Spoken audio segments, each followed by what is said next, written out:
Hey, it's Philip Moran here, and another episode four of our Philip Moran Guide to actors and choosing their acting career.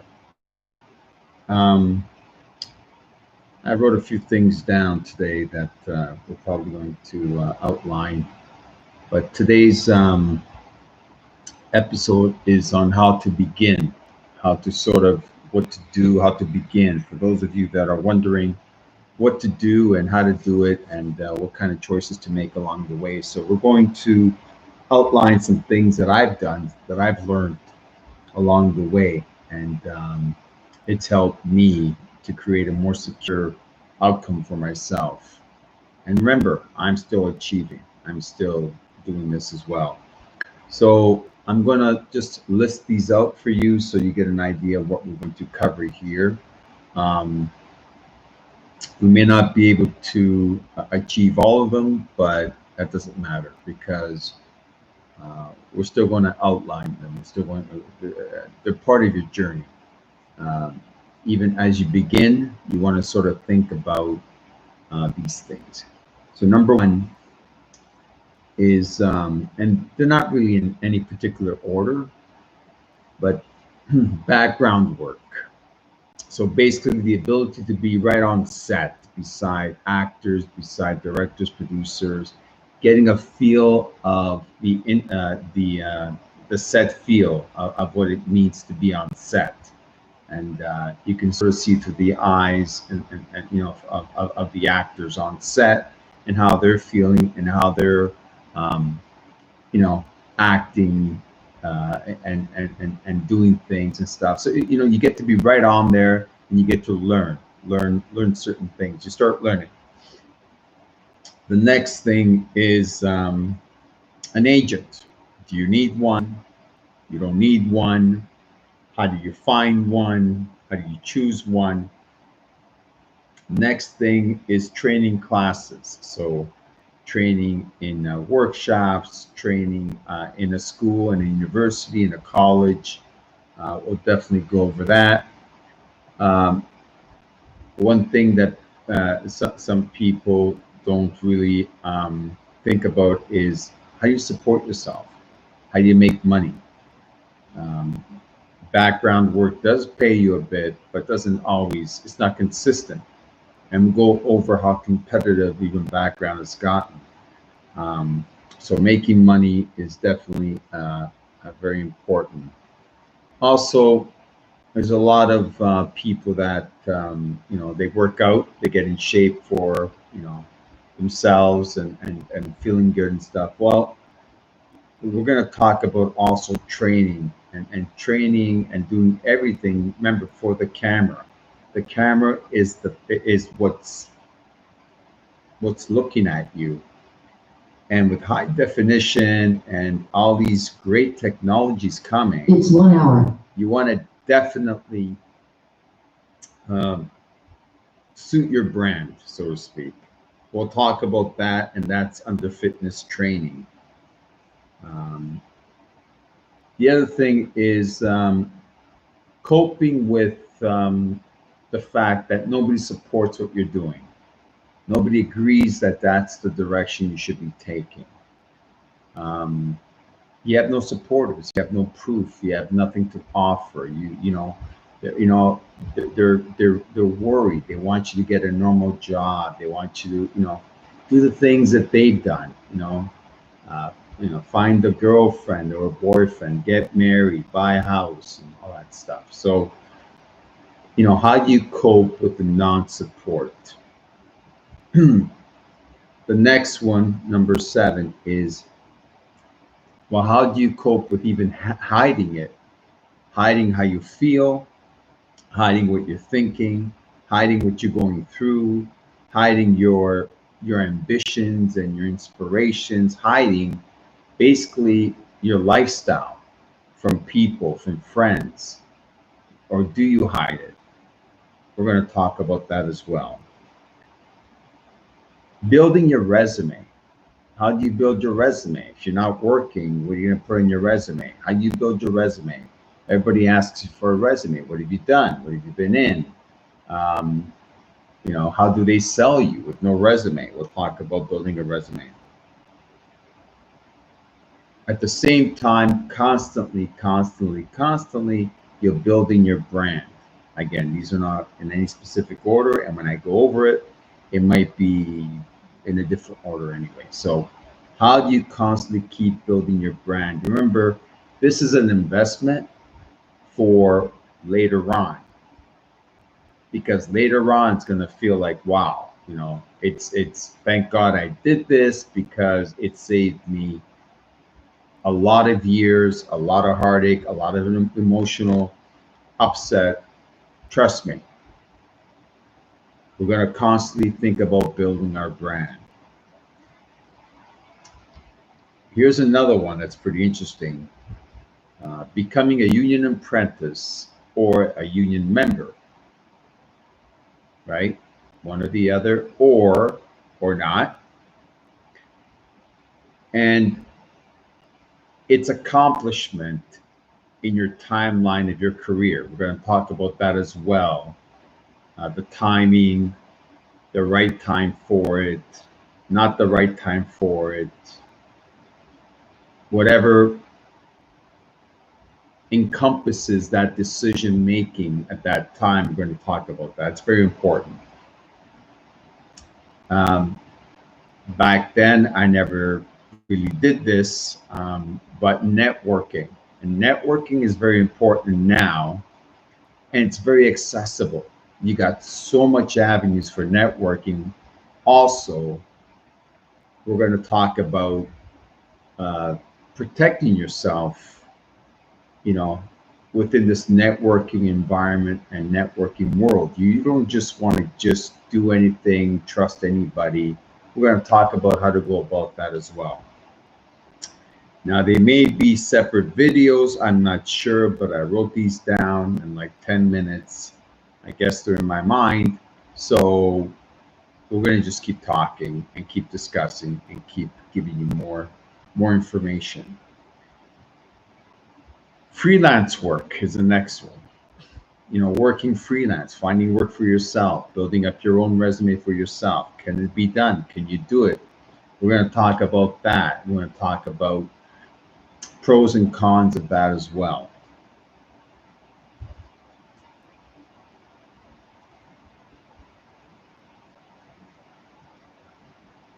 Other supporting studies is the next one.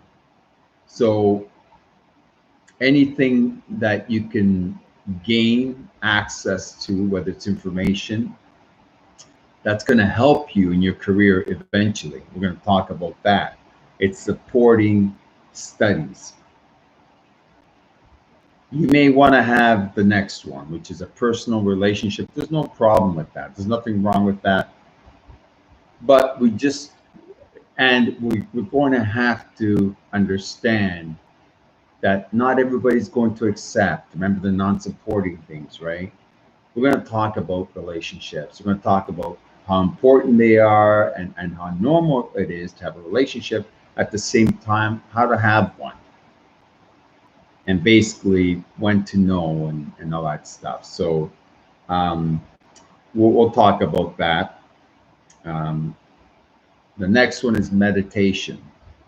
So meditating at times when the world feels like it's getting tighter and tighter and nobody supports what you do and you're not getting work and you're not getting ahead, you want to meditate. And we're going to go over that as well. The last one is laws of attraction. There's a saying that, you know, let go and let God. When you've done everything you can possibly do, sometimes you just have to let go and have faith and trust that what you've done is enough, that you've invested. Now you have to see return. You can't keep investing. I mean, a farmer plants a seed, but eventually he does go and check. You can't just plant a seed and just forget about it. You have to go and check, right? So we want to make sure that, you know, we do have these laws of attraction at play. We want to make sure that we're working with the laws of attraction. We're definitely in the right frame of mind. So we're going to talk about that as well. I think that's pretty good for the amount of things we can talk about in this video. So let's talk about the first one. I think, you want to get on set.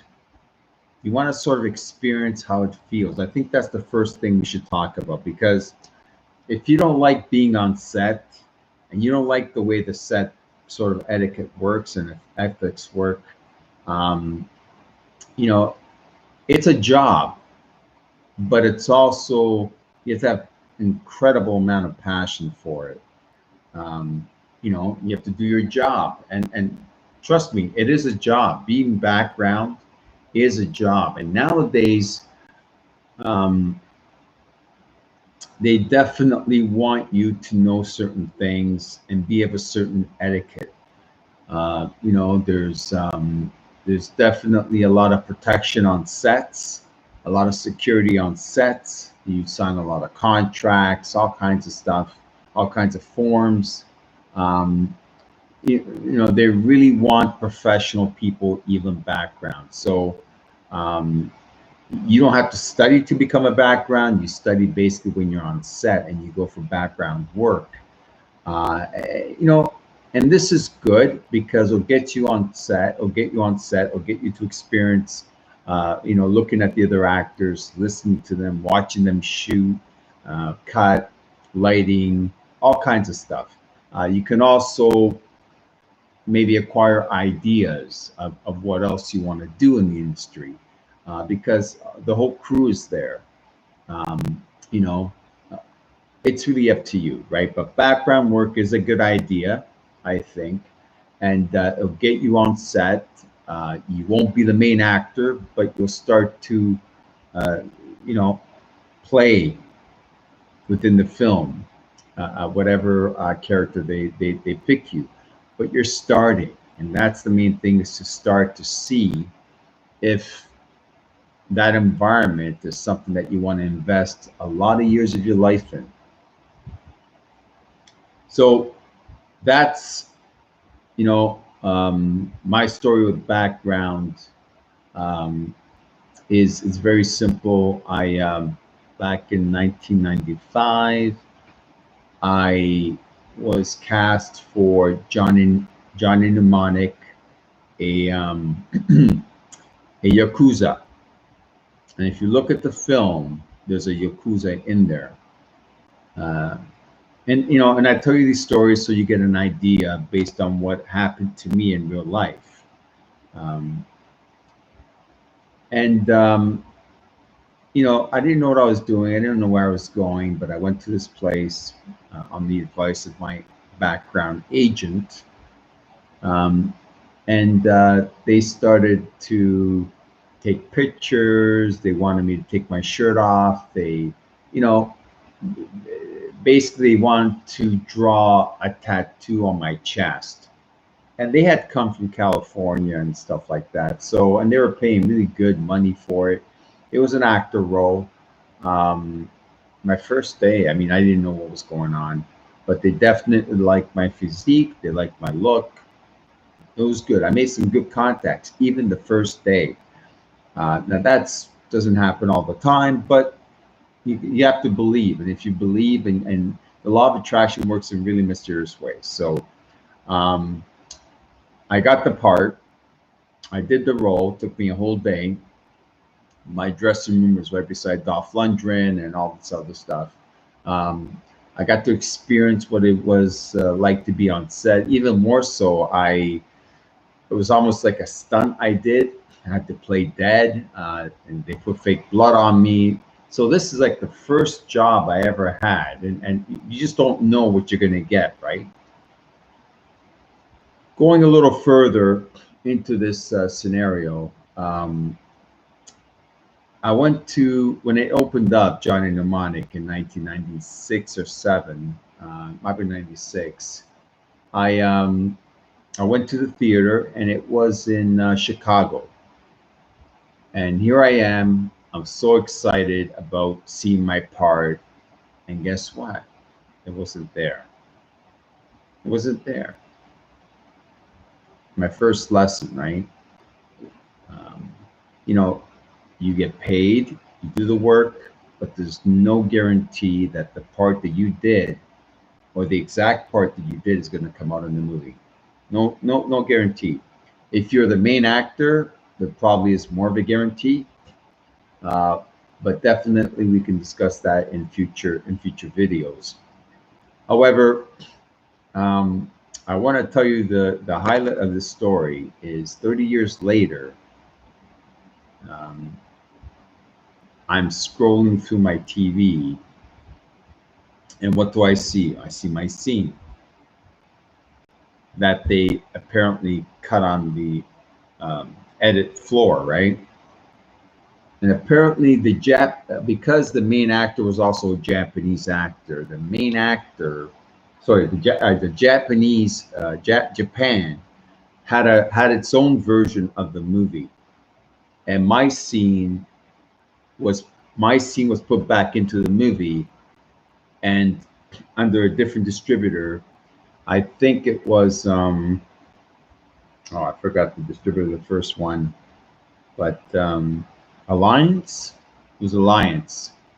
So the second distributor put the scene back in, but it was only a Japan version, right?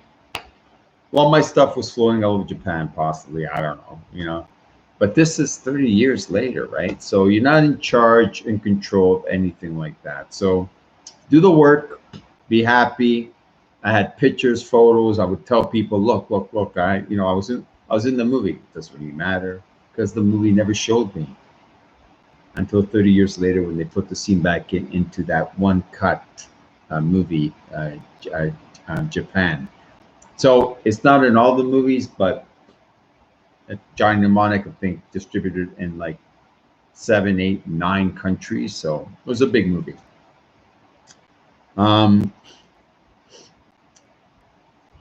So that's where background work can lead you. Um, training classes.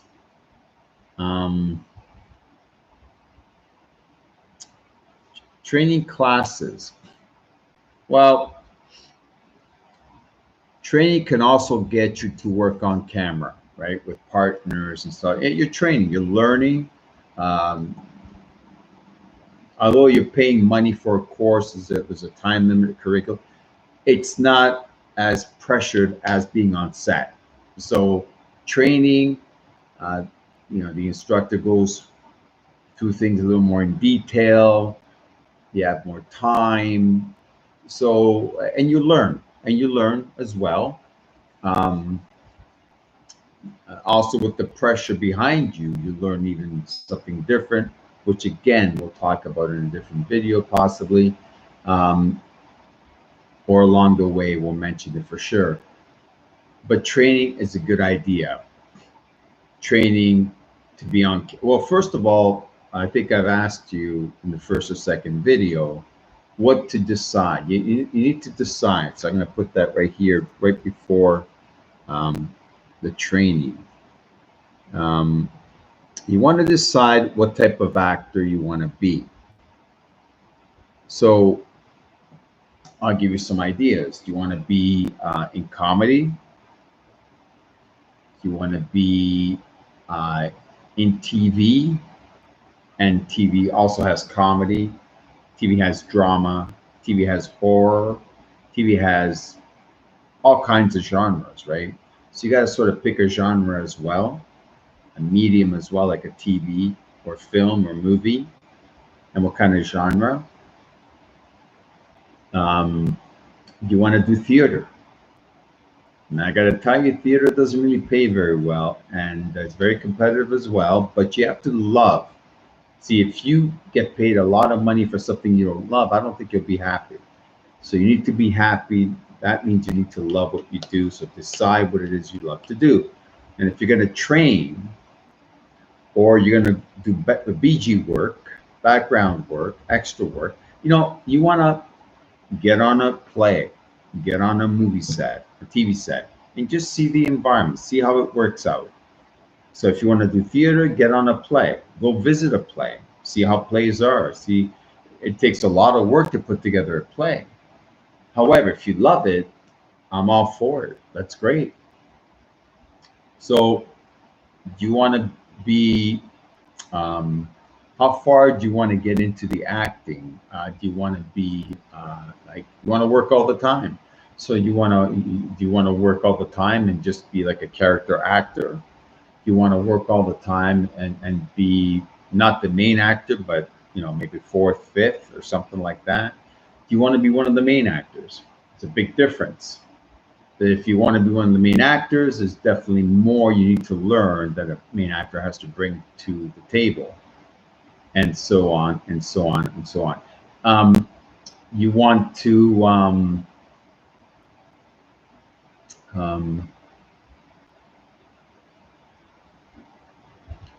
me instead of an actor, do you want to be a newscaster? Do you want to be a host for something? And now you have so many options like blogs, TV shows, interview channels. I mean, you got lots of options, right? You want to do your research because you need to answer that question. What kind of personality, let's say on camera, do you want to be? Or personality as far as entertainment, whether it's theater or live acting or film acting or TV acting or commercials. Commercials, you want to be a commercial actor. Yes, they make good money, but very competitive as well. But commercial acting is different, say, than say film acting. You have to decide where the love is that you have for this medium, you know, or industry. Decide. So I've given you some ideas, you need to decide. So the training is going to definitely follow the decision you make. So if you're going to be a film actor, you're going to study on camera. And you're going to study mostly scripts from TV shows, because TV is filmed differently than movies. If you want to be a movie actor, and you could be both, but a movie actor is a little different as well. If you want to be a theater actor, that's a whole different story. There may be some different language you need to learn, different etiquettes, different. You need to learn things, keep getting updated, upgraded. At the same time, I would say with the training, I would investigate and research the unions and associations that people are belonging to. Which brings me to another point.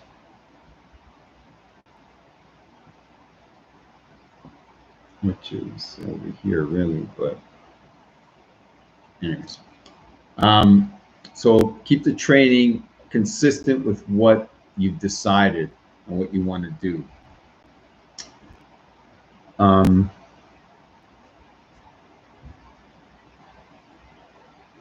Agents. Well, if you have nothing on your resume, I really would highly not look for an agent. You have no leverage. I mean, you can trust your agent when they say, "Wow, you have a great look." You know, something they used to tell me all the time. "Oh, you have a great look." You know, well, look is not acting. Look is not going to guarantee me, guarantee someone's going to invest in me by just my look. Like, it might be just a small role. It might be just no words at all. It might be like featured or something.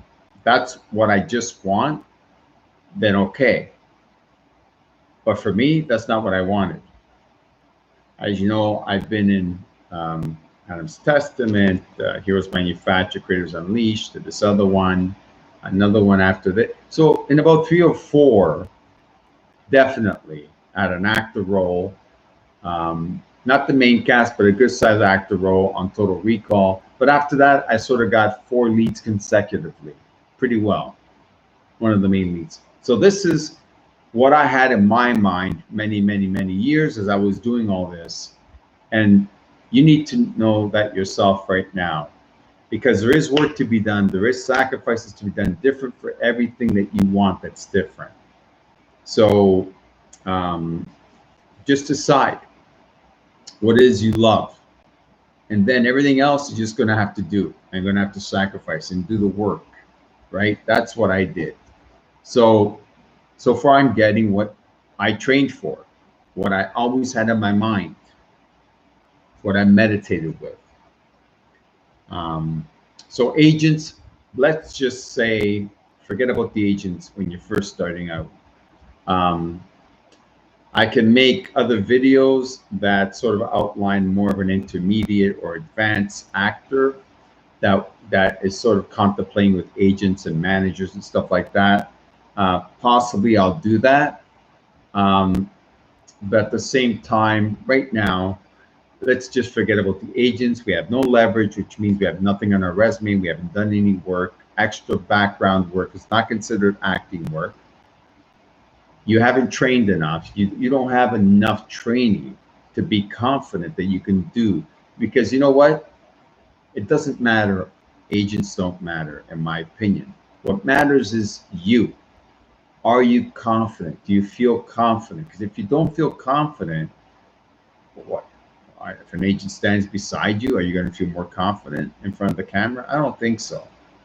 So you want to be confident.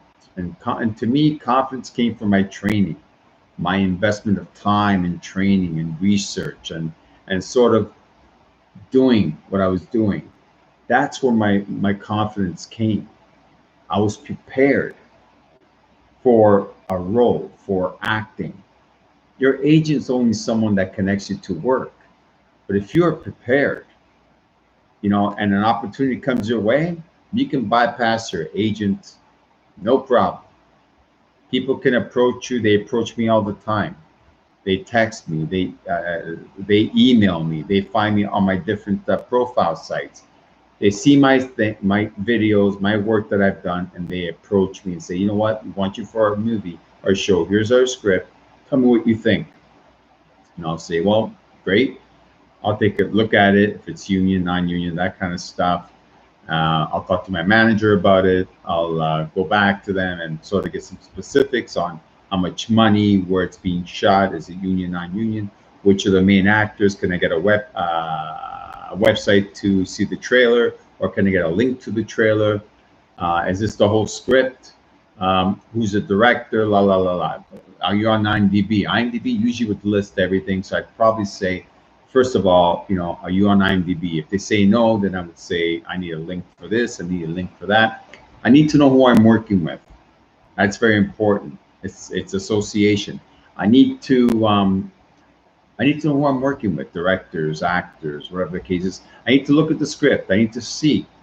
I need to know how big my role is. I need to know where it's shot. I need to know which union's going to be behind it. I need to know a lot of things, right? Budget. I need to know about travel and expenses, all that stuff. So it's not just a yes or no answer.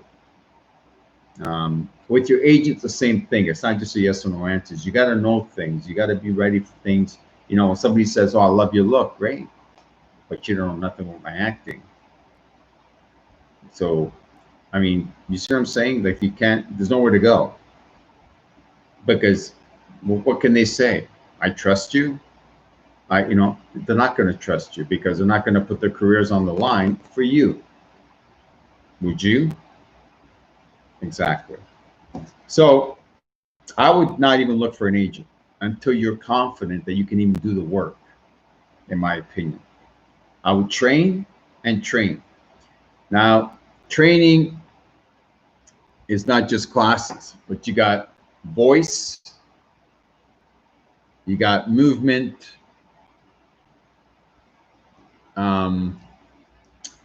you got so many different things like scripts, on camera, presence, audition, slating, memorization. You got a lot of things when it comes to training. So it's going to maybe take time.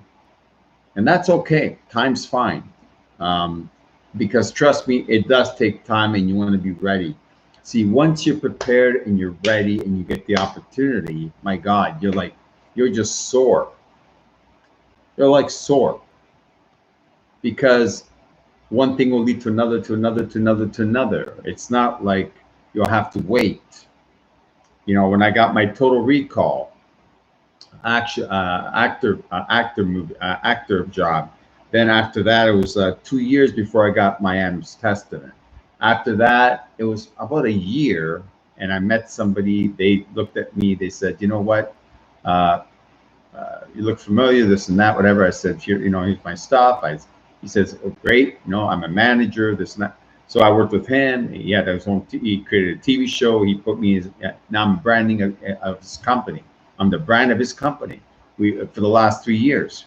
Now he's giving me my own show on his network. I mean, and now I have somebody in New York that's also cast me for a feature film. It just keeps going on, right? But you don't have to wait as long anymore. It just keeps on rippling effect, right? But I'm ready. I'm ready to do my job, right? That's just the way it is for me. I've done the work. I'm ready. In fact, when people ask me to audition, I get a little sort of disappointed that they're asking me to audition because, I have a brand. I'm not going to be able to do anything that's not within my brand. I'm not going to do it, first of all. And it's really not a good idea for them to invest in someone that has a strong brand in something that doesn't even support their film. Think about it. It's a waste of my time and their time. It's not just, oh, well, what can I get? I've invested in creating a brand. Now, my limitation is very strict and clear. I cannot do things outside my brand because that's just going against and being, it's a conflict of interest in my succeeding in this industry. So it's not about the money, it's about the brand, right? And if everything that I've done and am, it's about the brand. So if I'm on their movie or their project and my brand is totally in conflict of interest with the type of movie, type of TV show, the genre and all that stuff, that's a big issue. And I don't want, and really, how does this support my profile, my body of work? Right now you look at it, it sort of consistently builds. It's great like that, right? It builds as a consecutive pattern, continuity. But having something on there that doesn't support your brand, there's no continuity. Even on my TV show, they allow me to be myself. They allow me to be myself, my brand. They accepted that as their brand of their show. So you see, working on your brand is not a bad idea. You just have to just do the research beforehand. Decide exactly, like we talked about what kind of actor you want to be. Great. Now, what roles, what genre, great. What roles, what characters are you going to be good for? Are you knowledgeable about? When people look at you, what would they say that you represent? Now, you can have the look. Doesn't mean you know how to act like that character. Say it's a lawyer. Well, have you ever talked to a lawyer? Have you ever heard how they speak? Have you ever seen how they stand? The kind of training and etiquette they have? How smart they are? How fast or slow they speak? How they look? The confidence that they have when they do their job? All this is possibly a lawyer, right? Upper class, it depends, right? I mean, all this is possibly a lawyer, right? You have to not just look the part, but you have to really act the part as well. And you have to have all the tools, right? We talked about the training, the voice, the movement, we talked about the physical training as well. So all this stuff has to support your brand. I think you understand now how it's all coming together, right? In the beginning, if you do the work in the beginning, you're going to build a very strong foundation made up of all little integral, very important parts. And it's going to be a strong foundation to build a big mountain of your career. And trust me, your brand will be your brand. um, and you'll be unique in your brand, and you won't have a lot of competition because nobody looks like you. And if you suit your brand really well, you can have 10 people that suit that brand, but again, they're not you. They're not you. So that means you have an edge already. If somebody loves your look more than anybody else's look, and you know how to act your brand, you know you are convincing for your brand, for your character that you want to that they want you to play. You know, based on the age, based on whatever, right? It's incredible. It's incredible to be in that position. So um, that was training. We talked about physical training as well. We talked about making money. Um, Making money, you want to be able to make money. So I always tell a lot of actors, a lot of people that are pursuing the career, um, you need to have a job as well. And it's good if you have a job outside the film industry and the entertainment industry. You could have a job like within the entertainment industry, but not a job like, I guess I'll just say it. If you want to be an actor, then you can't do background. You do background in the beginning just to get your feet wet, just to sort of understand. But listen, if you want to be an actor, first of all, there's a conflict of interest. You'll definitely run into problems when they want to cast you for a major role and you've been a background or some sort of, that's a big problem. Most agents won't even take you on if you do background work and you want to be a successful actor, and they only represent principal actors. Um, you know, you want to basically have a job that supports your expenses, but outside, that kind of realm.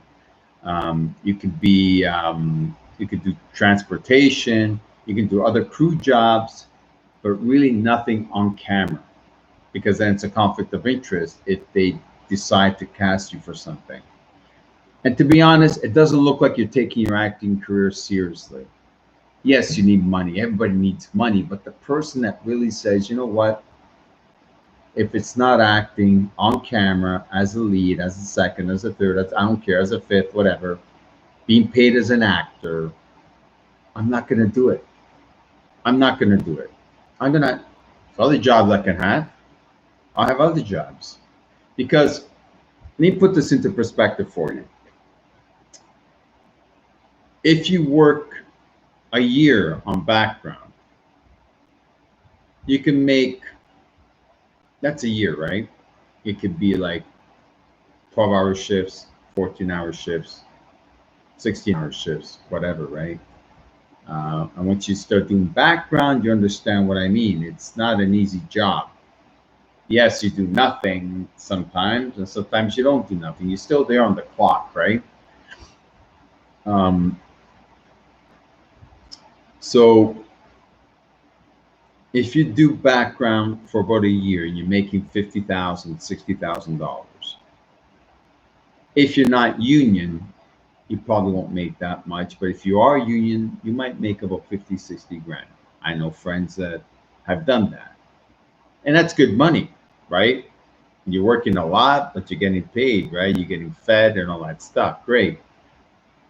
I'm not going to tell you specifics, but as an actor, you can make 5, 10 grand in 2, 3, 5 days.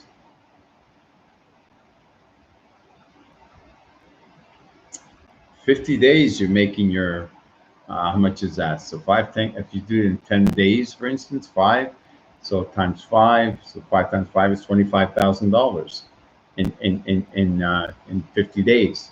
I mean, like, you're working less days, less effort, and you're making more money.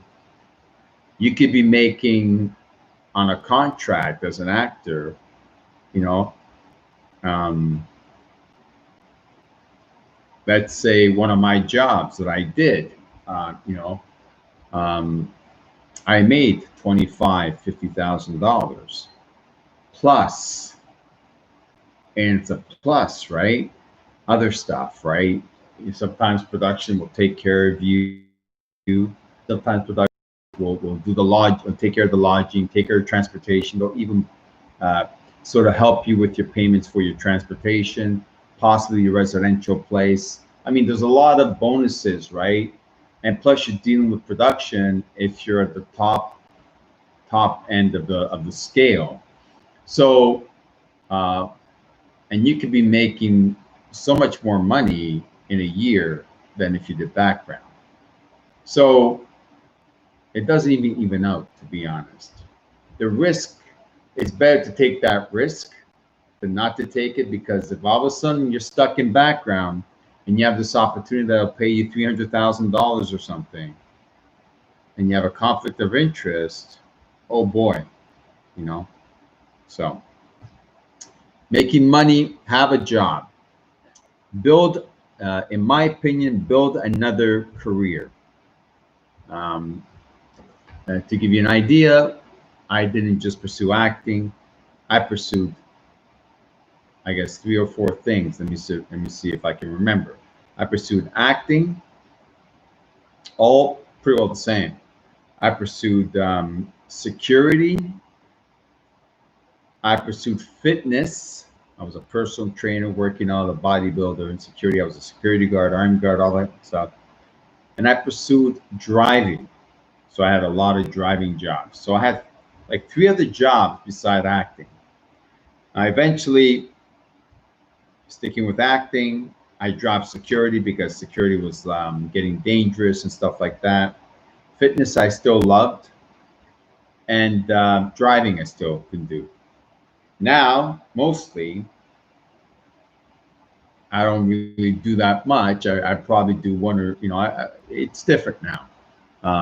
And I'm securing more in my future, and doing what I love to do. But I'm also getting into writing. I really have this passion that I want to sort of learn how to write, but not just write like scripts. I'm talking about copywriting. I'm talking about writing effective, letters, sales letters and stuff, advertising, marketing. So that just gives you a hint, right? But you research what's really in demand for the time that you're in, which is, say, now 2020. What's in demand? What are they hiring for? What are they looking for? Mostly online, or which industries are hiring, and that's what you want to think about, right? What you can do besides acting. Coping with non-support. Well, I have my share in this, obviously. Friends, family, relatives, you have nothing to prove. Again, you have no leverage. And they are thinking of the best of your best interests. They want to prevent you from going down the wrong road, from getting hurt, from ruining your life, right? You heard it all and you hear it all. Um, you're a grown man. You should be thinking about this and thinking about that. And, you try to, you got to give yourself a time limit. Well, I'm going to tell you that giving yourself a time limit is the wrong approach to it, because you never know when this is going to kick off for you. You never know, because most you get some people saying that it didn't happen till like 40 years later. You know, I don't think it's going to take 40 years for you. You definitely have to know, though, that if you don't love this kind of work, and you don't love the industry, you don't have some sort of idea of what you want from it, then you have to, it's going to be a lot more heartaches than you can manage. So with this program, I'm going to help you decide. And I want to make my courses that we can do online, and I want to go over it with you on Zoom or something like that, and sort of have an interactive class and discussions, and look at your performance, and just comment constructively, obviously, because I want you to win. I really do want you to win. I want you to succeed. Um, that's what I want. So don't worry about non-supporters. Um, they only made me stronger, you know. Um, and there's nothing wrong with people being concerned and worried about you. There really isn't. And that's what I thought it was, right? And that's it. I mean, my mother, my relatives, everybody, right? They all sort of wanted to protect me from going down the wrong road and stuff, right? Just understand you need to prove things to yourself, to your family, to friends, to your agents, to everyone, to the world. Once you can prove it, then people believe you. They're convinced. You have stuff online, you have videos, movie parts, actor roles. You're like, people are convinced that you can do that job. They're just going to go to your profile, contact your agent, your manager, whatever, your email, and they're going to send you a request and say, listen, we looked at your stuff. We love it. We got this script. Take a look at it. We think you can play the role of Bob or Don or whatever the case is. I got a little synopsis here. Read it as well. This is what the character is all about. We want you to take this sort of approach to it. Have a look at it. Get back to us. Let me know if you can do a video or something. And that depends on you and how you feel about that. You talk to your manager about that. And you can ask questions as well. You have your list of questions, like I was saying before, union, where's it being shot, how much is it being paid, how many days, how many scenes, all that stuff. You could talk about that with your agent, your manager.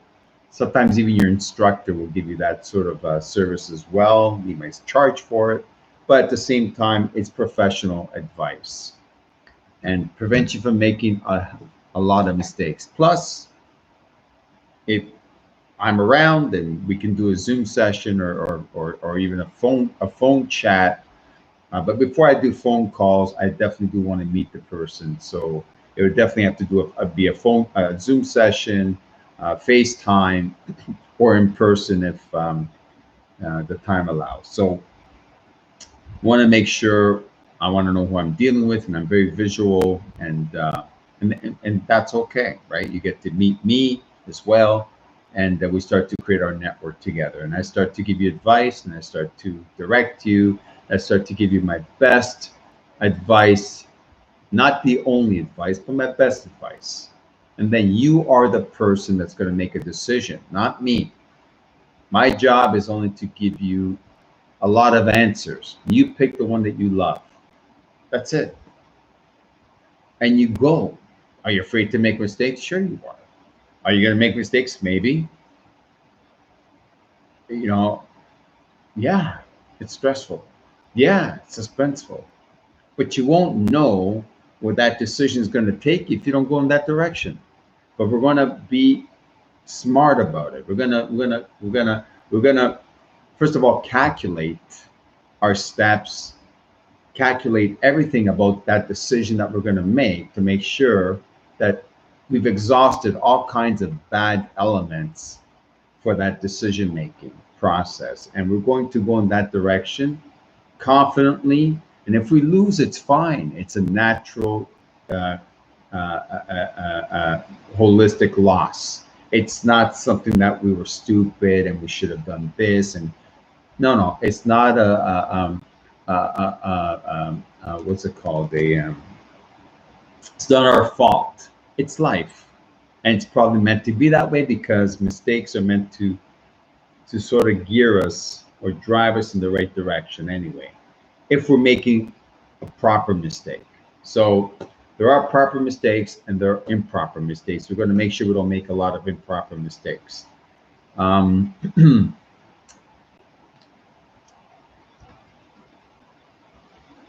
you, well,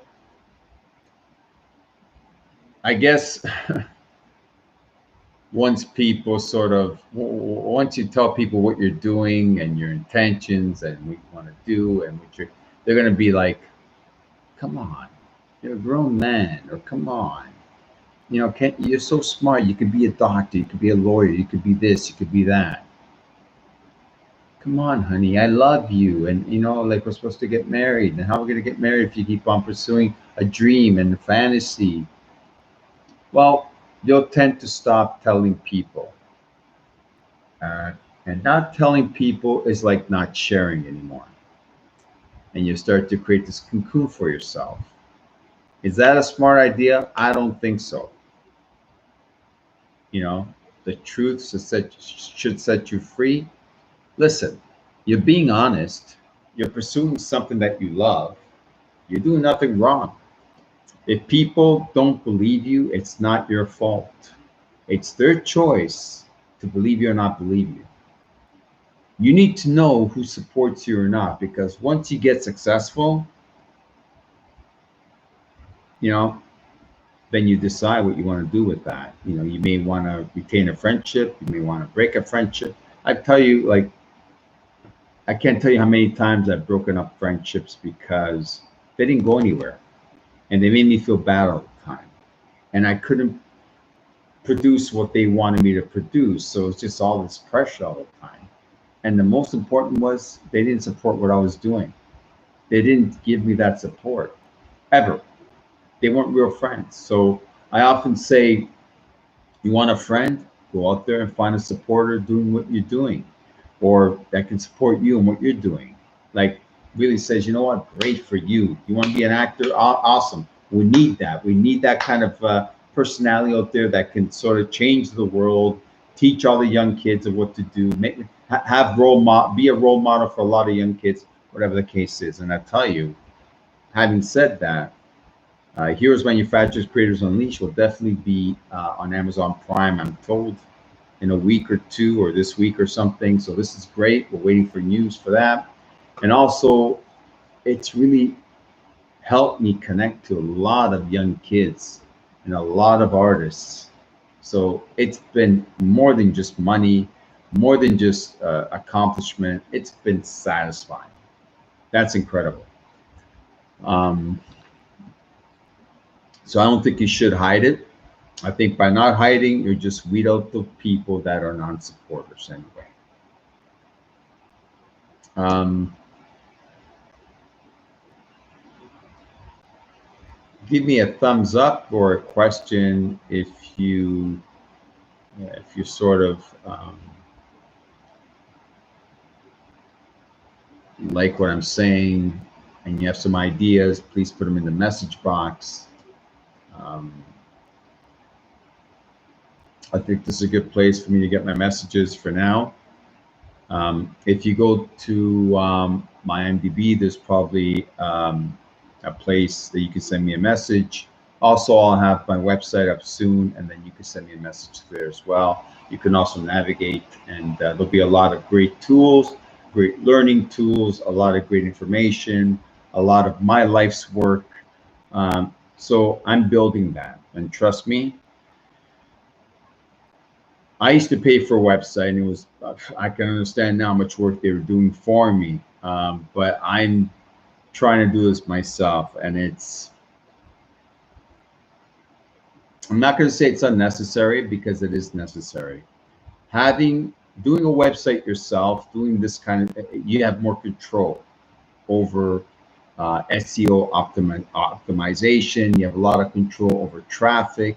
You have a lot more control over the content, and so on and so on and so on, and the Google searches and whatever the case is. So basically, I'm doing something that's so uncomfortable and so hard. And it's like, I don't even know the language, and it's just plain English language, but it's just, I don't understand it. However, it's taking me longer, but I am learning. I am learning because I know it's an asset to what I'm going to be doing in the future. It's an asset. Being in control of what you're doing, most of it anyway, is a good place to be.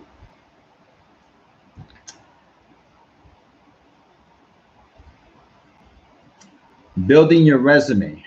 Well, we talked about already that um, Without a resume, there's no reason to get an agent, obviously. Um, but how can you build your resume? Well, you want to get practice, right? You're not going to put your background work on your resume. Um, that is not acting. That's if you want to be an actor, right? If you want to just be a background performer, um, and you've done some really cool things on set as a background performer, you may want to maybe keep a record of that and eventually make it into a resume for just background performing. But as an actor, you want to build when you're on set. You want to be on set either on a stage, in a commercial, in a TV show, or in a movie. Also, there's some audio stuff like audio podcasts, live interviewer, a host commentator, that kind of stuff as well really helps. You're probably not going to be in the union right away, but that's okay. And if you are in the union, then this is the kind of things you should put on your resume. Also, the resume should really support your brand. And when you talk with your agent regarding your resume, it should really support your brand. The whole conversation should be about, okay, how do I get more work within my brand? What do I need to do to get you to get me more work within my brand in this capacity? So it's always like your agent interviews you, you interview your agent questions you, you question your agent. It has to be. You know, agents with me, um, I've had one as less as 1 month, and I've had them as less than 6 months. So, like, I'm honest as an actor. I do the work, I do the training, all that stuff. My agent has to be honest with me. You can't just tell me I have a good look. You can't just tell me that, you think I have a good resume. You got to believe in me that I could do the roles that I'm asking you to get me. You got to believe in me that that I have the training to back it up, and you trust your career, and you're willing to risk a bit of your career for me. You got to put yourself out there too, right? So this is a relationship, because your agent succeeds if you succeed as well. You succeed if your agent succeeds in getting you work. So it's not one or the other, definitely together. And as far as that goes, well, we talked about the agent, now the resume as well. Well, I would say don't sign a contract. They're unnecessary. I think it's very customary for an agent to say, you know what, I'll work together with you for 30 days. And if we don't see eye to eye on things and we're not really getting anywhere, or they might say 3 months or 6 months. It's up to you. I'd say 3 months is a good time frame. Depends on what you're asking from them, what your expectations are, how much training you have behind you, how confident you feel in getting what you're asking for, and how confident they feel that they can get the work for you based on who they know, and what they're part of, and how strong of a presence they have within the casting industry. So there's a lot of aspects to this whole thing, right? So you wanna make sure that you have great communication with your agent. That's the number one thing as well. Without communication, you know what? They're too busy. They're not really, although agents do present you with a copy of lists that they submit you for, you can ask for that as well. Can you verify it? Not really. Not really. With that, I also want to insert tools. So you'll need headshots. You'll need headshots. So in an acting reel. So headshots are very important. You'll probably get better and better at photographing, being more photogenic. But this is about being you, being your brand. Whatever in different ways, in different sort of relationships. So, um, meaning like maybe a father or a brother or a student or a cop or a lawyer, whatever the case is, right? Business, casual. Um, you talk it over with your agent to see what kind of looks they want you to have, or sort of do your research on that. But it may make sense to see a few photographers at first. Don't just go for the first one. I've had many photographers in like 30 years. Um, they've been great. I have my favorite, and they're in New York. My luck, right? So you can see I got some photos on my IMDb. I got some photos on my profiles. They're from my photo shoot for New York. And that was paid by a production company that was going to hire me for an actor role on their production. So you see how things work out, and they pay for my lodging, they pay for my plane ticket, all that stuff, right? So you may not get a lot of money for doing the work, but you get your expenses paid, and you get maybe free photos. And that photo shoot was about $1,500, and it was a great photo shoot. I tell you, this person was just incredible for me. Now, you don't have to pay $1,500 for photos, but you have to get good photos. It's like an artist. They know photographers that are getting people, well, that are photographing people well. And it's sort of, there's a link between a photograph that gets submitted and gets hired, and they look at that photograph, and it could probably be like, well, the actor was great, but the photograph was great too. And who was the photographer for that? That. And the agent. So it's all connected in a way, right? Which links to you at the end, being having a great audition, uh, a great interview, and all that stuff, right? So photographs are very important.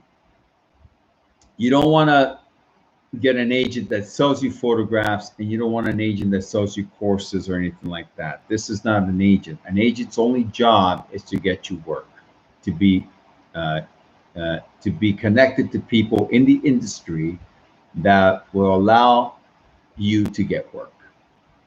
You need to find a separate teacher, and again, they may recommend, but I would really do my independent research for that, because sometimes agents have a deal with photographers and teachers. I've once had to quit or fire an agent because they were forcing me basically to take these classes with a certain person, and I didn't want to take. I didn't have the chemistry with this person. I didn't like what they were teaching me. I didn't feel like it was supporting my brand. It was in a different genre than I wanted to, but for them, it was like, well, take this course. We like his stuff. Definitely take it. And we'll submit you for more stuff. And I just said, you know what? I don't want to take the course. This is my decision. So I guess we're done. And that's it. We're done. So remained friends with the agent. However, I never really worked with them again. So there's other agents, right? Um, the last thing I want to talk to you about is an actor reel. So an actor reel is basically you doing things on camera in a film capacity, like filming with a video camera or an iPhone or something good, something with a good script in a way, and some good lighting, good setting, that kind of stuff. And it shows that you can act. It shows how you act. It shows your personality in your act. It shows you different types of looks. It shows you your skills. It shows you, your voice and whatever else, right? So you could put together something like that with friends or family, or even through a training program that might actually help you create a little actor reel. Um, you may get hired in a short film, and a lot of universities and colleges these days, they have these programs where they definitely are shooting short films and plays and stuff, and you can get into these and you can get a copy. You won't get paid, you might get a credit, but you'll get the actual footage, a nice DVD or some sort of digital link nowadays, and you can use that for your reel. As a reel, you accumulate a few things like that and you create a reel. You get someone that can edit it properly. Again, like your photographs, people know who people are in the industry. But if money is tight and you're bootstrapping, then you want to sort of go the cheap route. There's a lot of ways you can do it yourself, and hopefully people will sort of understand that not everybody has money, and to accept what they have, but they can see, and that's the main thing, is to see. So resume, photographs, actor reel. Other than that, I think you'll be good to go at first. But remember, with the training behind you, then you'll photograph really well. You'll also do a great job on film with your actor reel, and the resume will have good stuff as well, supporting everything, supports everything else. All in all, through all this, right, you're building your brand, you're building your brand, you're building your brand. From the very start, we talked about what kind of actor you want to be, what kind of genre do you want to play, what kind of character in that genre do you want to play, what kind of what do people say about you, what would you think people would look at you and say, you know what, he's this, he's that. He plays a cop, he plays a lawyer, he plays a doctor, he plays a construction worker, all this stuff. But you have to have the voice, the stature, the the class structure, all that stuff you have to, and that usually you learn in your training. So you want to support your brand through your training, through your photographs, through your actor reel, through your whatever your agent's getting you work in. You want to make sure it supports your brand. Research the word brand. Research the technology of branding. Very important, that word. We're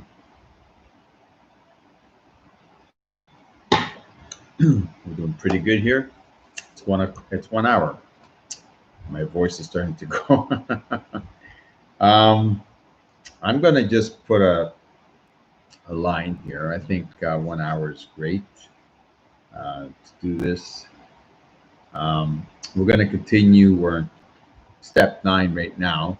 We'll continue step 10, and we've added a few along the way and stuff. The next video we'll definitely go over 1 to 9, just to sort of recap, and then we'll start with number 10 as well. And then from there, we'll figure out what to do. In the meantime, please hit me up with comments. Let me know what you're looking for. Let me know where you're at. Let me know what you're doing, what obstacles you're facing, what challenges, what decisions you're making. Let me know what type of tools you're using. Are you networking? All this stuff, communication, right? And who knows? Maybe one day we can work together. So thank you guys for being here with me and for being patient. You're not with me right here, but I'm sure you're going to be looking at this and you're going to enjoy it, because it's from my heart, my mind, and all the experiences and all the wear and tear of my body and the sacrifices I made and all the non-supporters I've had to deal with and all that stuff. So listen, I know what you're going through if you're going through it. I know what it takes to make it if you want to make it. Nobody can tell you. Nobody can assure you. They'll come and go. And you just keep climbing higher. And that's what you want to do. So be strong. Have a strong backbone. Have a plan. We're going to create a plan. Support your brand. Don't take any shortcuts. You're not going to learn nothing. You want to not take shortcuts. I didn't take shortcuts. I didn't join my union until Um, let's see, until at least 15 years later. So I wasn't in a hurry to join the union. I didn't want to join with nothing on my resume, right? Joining a union is like, we're going to talk about that, right? Unions and stuff. But it's not a good idea to bite off more than you can chew. With that said, you have a great night and look forward to seeing you again on here on the second part of beginning and managing your decision making along the way. On Philip Moran Guide. This is episode 4, so I'll see you in episode 5. You have a great night and thanks again, and we'll see you soon.